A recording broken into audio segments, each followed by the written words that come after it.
بسم اللہ الرحمن الرحیم. دوستو، میں عام طور پہ سوچتا ہوں کہ پالیٹکس سیاست کا بھی نام ہے، لیکن یونانی میں اگر پالیٹکس کی بات کریں تو اس کا مطلب ہوتا ہے خون چوسنے والے کیڑے. تو عملاً بات یہ ہے کہ ہمارے جتنے سیاستدان ہیں یہ خون چوسنے والے کیڑے ہیں. اس کے علاوہ انہیں کچھ نہیں آتا. پوری دنیا میں ہوتا یہ ہے کہ آپ کے پاس 10 محکمے ہیں، 15 محکمے ہیں، آپ گنے چنے ایکسپرٹ قسم کے وزیر لگاتے ہیں. ضروری نہیں کہ پہلے ایکسپیرینس ہو، لیکن کامن سینس انہیں ہو، انہیں دنیا داری کا تجربہ ہو. اسے لگاتے ہیں، اسے کہتے ہیں کہ آپ نے یہ محکمہ اصل اور اس سے الائڈ ملتے جلتے، جیسے ایجوکیشن ہے، سپورٹس اس میں آ جائے گی، اور یہ ساری ہائر ایجوکیشن، پرائمری ایجوکیشن، یہ ساری ایک ایجوکیشن ہے.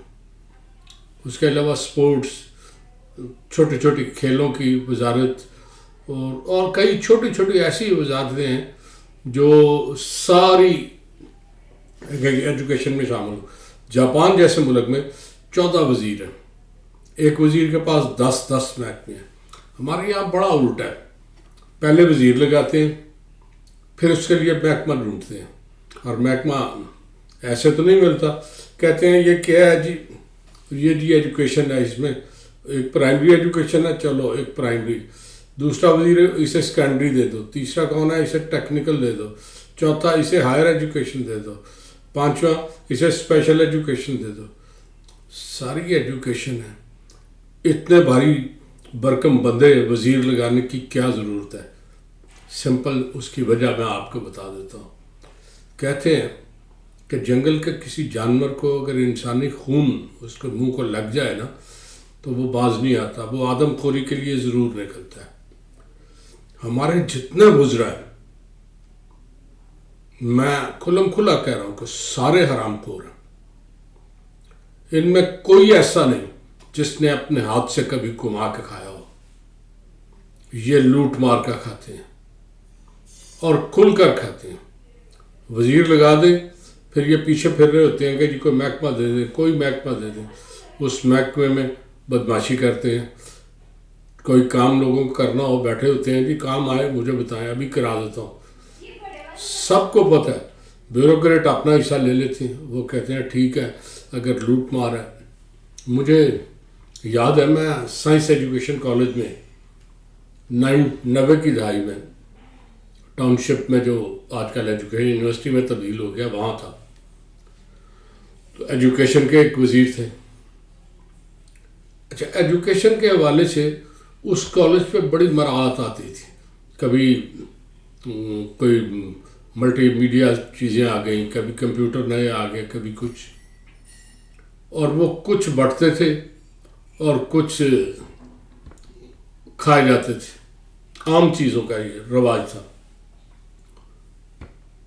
یونائٹڈ نیشن نے یا کسی ادارے نے 40 گاڑیاں دیں، ایک دو نہیں، 40 پوری گاڑیاں، کہ یہ اسکول ایجوکیشن کے فروغ کے لیے کام کریں گے.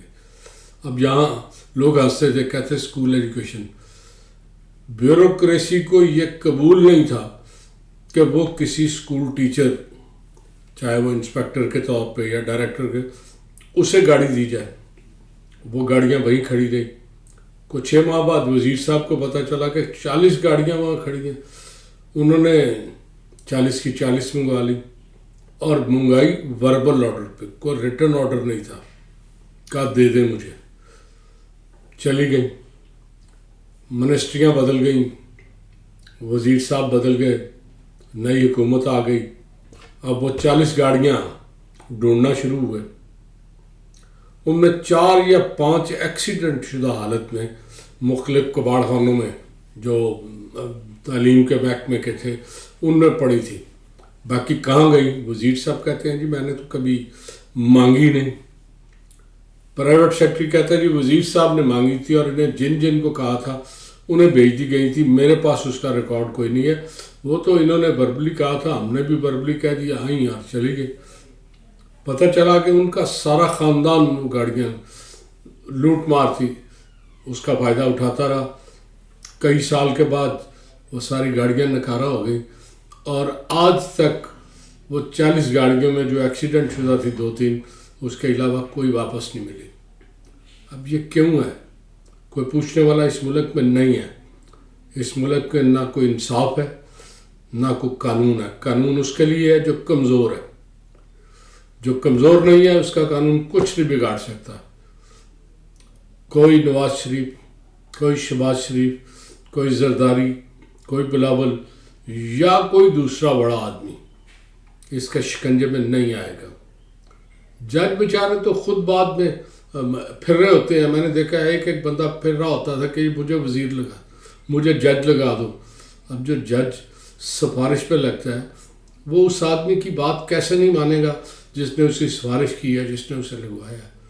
تو اس ملک میں تو لوٹ مار ہے۔ آپ میں ہمت ہے تو تھوڑا سا اس میں حصہ ڈال لیں، ورنہ سلگ کے جینے والی بات ہے۔ وہ بندے جو بلیو نہیں کرتے حرام خوری پہ، وہ سوائے سلگنے کے، سوائے برداشت کرنے کے کچھ نہیں کر سکتے۔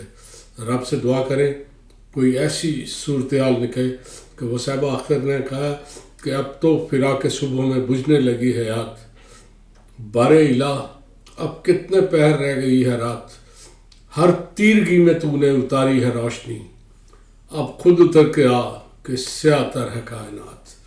اللہ حافظ۔